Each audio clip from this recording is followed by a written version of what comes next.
Most e-bike riders worry about the battery first. They watch the charge bars, they think about range, they ask how many miles the bike can go. But the real heart of the ride is the motor. When it is healthy, the bike feels smooth, strong, and easy. When it starts to suffer, every ride feels different. The climb feels harder, the sound changes, the power cuts in strange places, and many times the damage did not happen in one big moment. It came from small habits repeated again and again: washing the wrong way, riding in the wrong gear, ignoring heat, ignoring dirt. That is where the motor's life is won or lost. An e-bike motor does not ask for much from the rider. It does not need daily work. It does not need to be opened after every ride. In many modern systems, the drive unit is made to be sealed and low maintenance. The problem starts when riders treat the motor like it is either indestructible or like it needs home repair. Both ideas can lead to trouble. The truth is in the middle. You do not keep an e-bike motor alive by taking it apart. You keep it alive by protecting everything around it. The way you wash the bike, the way you shift, the way you climb, the way you store it, the way you listen when the bike feels different. These simple habits decide whether the motor stays smooth for years or starts becoming a costly problem. The first thing to understand is that an e-bike motor works harder than it looks. When you press the pedals, sensors read what you are doing. The system decides how much help to give. Then the motor adds power. On a hub motor, that power goes straight to the wheel. On a mid-drive motor, that power goes through the chain, cassette, and gears, just like your legs do. That is why riding style matters. A motor is not just sitting there spinning for fun. It is pushing weight. It is fighting hills. It is dealing with heat. It is working through the bike's parts. If those parts are clean and smooth, the motor has an easier life. If the bike is dirty, dry, overloaded, or badly shifted, the motor has to suffer through that too. And the biggest mistake many riders make starts after the ride, not during it. They see mud on the frame. They see dirt near the motor. They want the bike to look new again.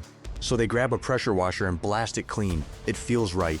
It looks fast. It is one of the worst habits for an e-bike. High-pressure water can force its way past seals and into places water should never go. The drive unit, battery mount, display, sensors, and connectors are not made to be sprayed like a car tire. An e-bike can handle normal riding conditions, and many can handle light rain or wet roads. But that does not mean the electronics should be attacked with a hard jet of water. This is where many owners get fooled. They wash the bike once, and nothing happens. They wash it again, and still nothing happens. Then weeks later, the bike starts acting strange. A contact corrodes. A sensor gives a bad signal. A bearing starts to feel rough. The rider blames the motor, but the real problem may have started with the wash. A safer clean is slower and softer. Use a damp cloth, a sponge, a soft brush, and bike safe cleaner. Keep water gentle. Do not aim water straight at the motor, battery contacts, display, charging port, or controller area.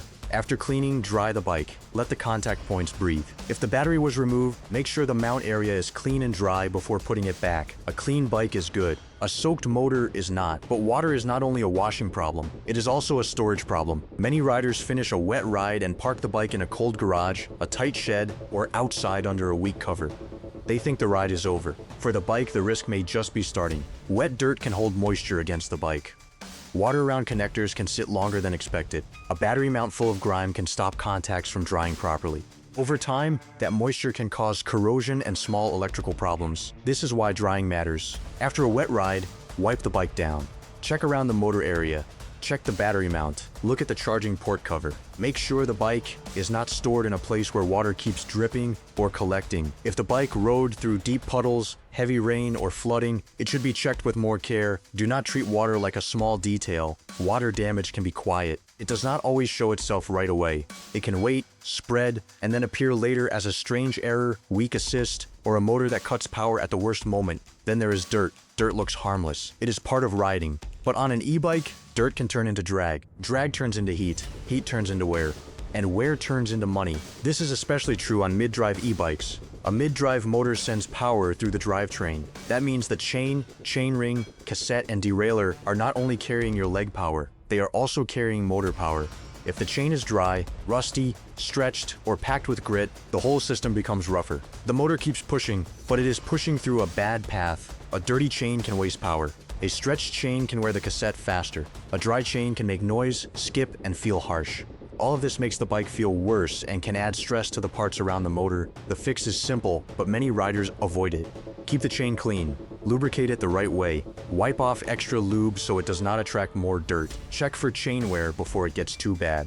Replace worn parts before they destroy more expensive parts. This does not sound dramatic, but it is one of the best ways to protect a mid-drive e-bike. The motor does not need you to open it. It needs you to keep the bike around it healthy. And that brings us to one of the most common riding mistakes. Wrong gear, wrong hill, wrong moment. A normal bike teaches this lesson quickly. If you try to climb a hill in a hard gear, your legs burn. You slow down. You shift because you have no choice. An e-bike can hide that pain. The motor helps, so the rider keeps going in the wrong gear. The bike moves, but the system is working harder than it needs to. On a mid-drive motor, this can be especially rough because the motor is also using the bike's gears. Think of it this way. A car does not like climbing a steep hill in the wrong gear. Your e-bike does not like it either. Shift before the hill gets too hard. Do not wait until the bike is already struggling.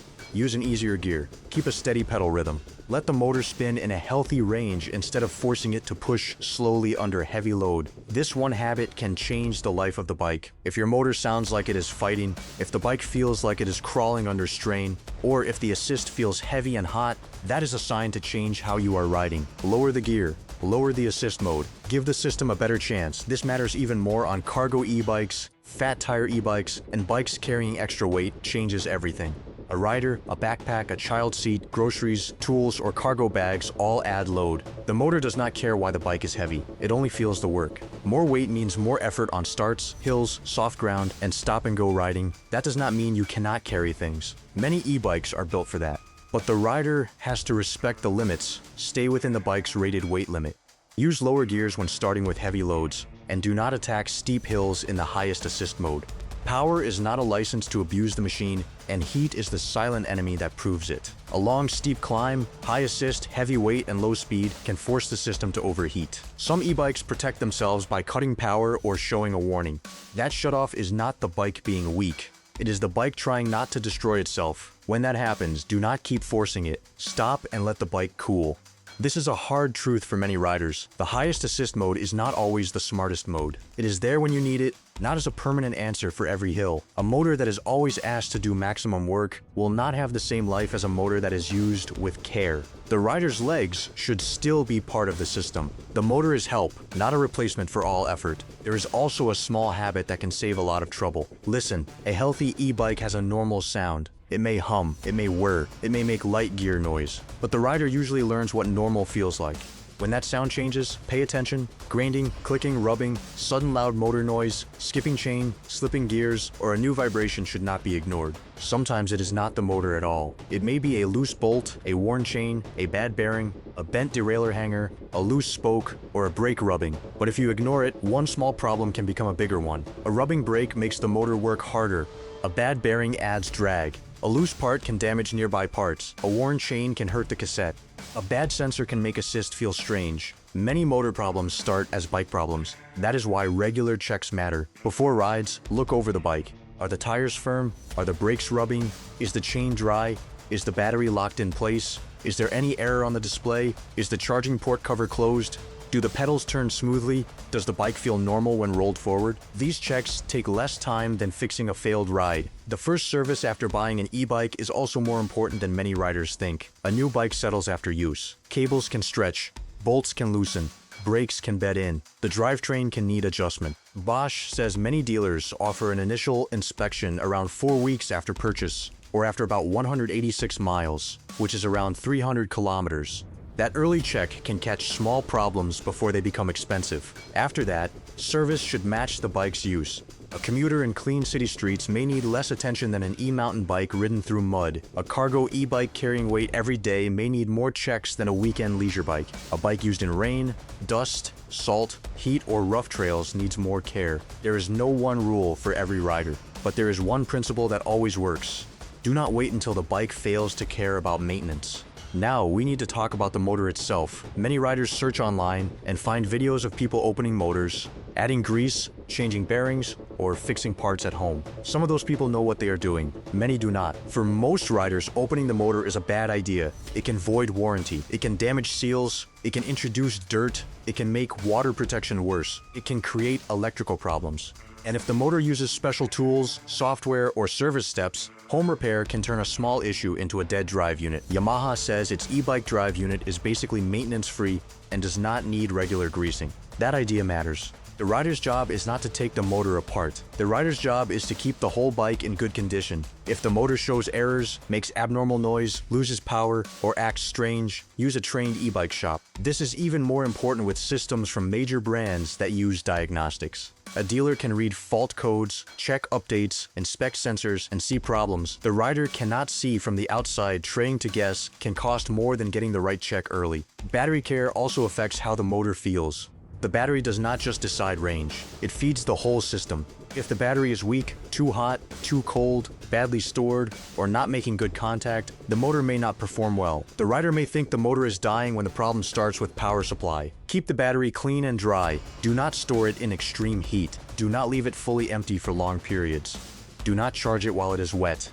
Do not leave it connected to the charger forever if the manual says not to. Follow the bike maker's storage guidance. This is not only about battery life, it is about system health. A strong motor still needs clean power. A bad sensor can make a good motor look bad. On many e-bikes, speed sensors help the system know how fast the bike is moving. Pedal sensors or torque sensors help the system know how much help to give. If a magnet moves, a wire gets damaged, or a sensor gets dirty or misaligned, assist can feel wrong. This is why a sudden change in power is not always a motor failure. Sometimes the motor is fine. The bike is just not reading the ride correctly. That is another reason to avoid panic and get a proper check. Now think about tires. Tires may not sound connected to motor life, but they are. Low tire pressure makes the bike harder to push. The motor must work harder to keep speed. On fat tire bikes, this can be a big deal because soft tires can create a lot of rolling resistance. Check tire pressure often. Use the right pressure for the tire, rider, load, and surface. Do not ride for weeks on half-flat tires and wonder why range drops and the motor feels tired.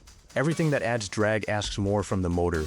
The best e-bike owners are not the ones who baby the bike every second. They are the ones who notice these small points of friction before they become big things. They clean gently.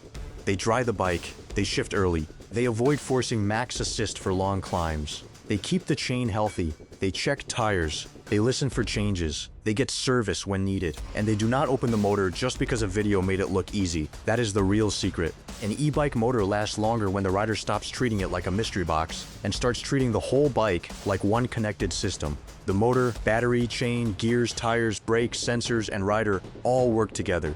If one part is ignored, the others feel it. So the next time an e-bike feels smooth and strong, do not take that for granted. That smooth feeling is the result of many parts doing their job. Protect that feeling. Wash gently. Store dry. Ride in the right gear. Give the system a break when it is hot. Fix small noises early. Let trained service people handle the drive unit. A motor does not need drama to live longer. It needs clean habits. And if those habits start today, the bike you already own can feel better and stay on the road far longer than most riders expect.